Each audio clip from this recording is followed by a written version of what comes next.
बिस्मिल्लाहिर्रहमानिर्रहीम। एहसास एक राज है और मैं ये ख्याल करता हूँ कि दुनिया की सबसे बड़ी ताकत एहसास ही है। जब से आपने होश संभाला है, आप मुख्तलिफ चीज़ों के बारे में कुछ ना कुछ महसूस करते हैं। आप सोते हैं तो लाशऊरी तौर पर ये ख्यालात रुक जाते हैं। जब आप बेदार होते हैं तो चीज़ों के मुतल्लिक, आपसे जुड़े लोगों के मुतल्लिक आप कुछ महसूस करते हैं। आपको जो कुदरत ने 5 हिस्से दी हैं, जैसे देखने की हिस्से, आप चीज़ों को देख के कुछ ना कुछ तजिया करते हैं। सुनने की हिस्से, आप सुन के कोई ना कोई दिमाग में तजिया करते हैं कि अगला झूठ बोल रहा है या सच बोल रहा है। सूंघने की हिस्से, आप खाने को सूंघ के महसूस करते हैं कि खाना कैसा होगा। छूने की हिस्से, यही आपको एहसास के काबिल बनाते हैं। और एहसास दुनिया की बहुत बड़ी ताकत है।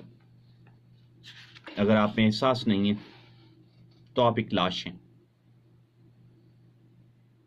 आपके एहसास मुस्बत भी हो सकते हैं और मनफी भी हो सकते हैं। आप हर वक्त मनफी एहसास करते हैं, आपको किसी का दर्द तमाशा लगता है। अगर आप मुस्बत हैं तो आपके किसी के दर्द में तड़प उठते हैं। यह तड़प आपके जिंदा होने की अलामत है। यह तड़प इस बात की दलील है कि आप आगे बढ़ रहे हैं। मुसन्नफ चार्ल्स ने कहा था कि याद रहे, आपके जज्बात आपके एहसास की इक्कासी कर रहे होते हैं। अमली सूरत में आपके किरदार में ढल जाते हैं। आपके जज्बात और एहसास एक ही चीज़ का नाम है। आपका गुस्सा करना एहसास की जज्बात की शक्ल ढाल लेना होता है। आप अपने एहसास को बेहतर कीजिए। आपके एहसास जितने बुरे होंगे, आप उतने ही मनफी इंसान बनते जाएंगे। आप रूखेपन का मुजाहरा करेंगे। आपका बर्ताव लोगों के साथ अच्छा नहीं होगा।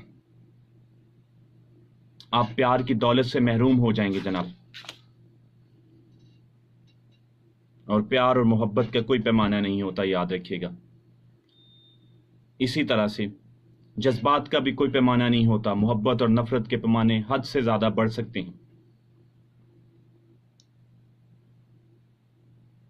अच्छे होने का मतलब अच्छा होना ही होता है। अच्छे एहसास पैदा कीजिए, बेहतरी की तरफ माइल होइए, किताबें पढ़िए, अच्छा कुछ सीखिए। बेहतर एहसास आपको बेहतर जिंदगी देता है। अच्छे एहसास पैदा कीजिए ताकि आपको अच्छी जिंदगी मिले।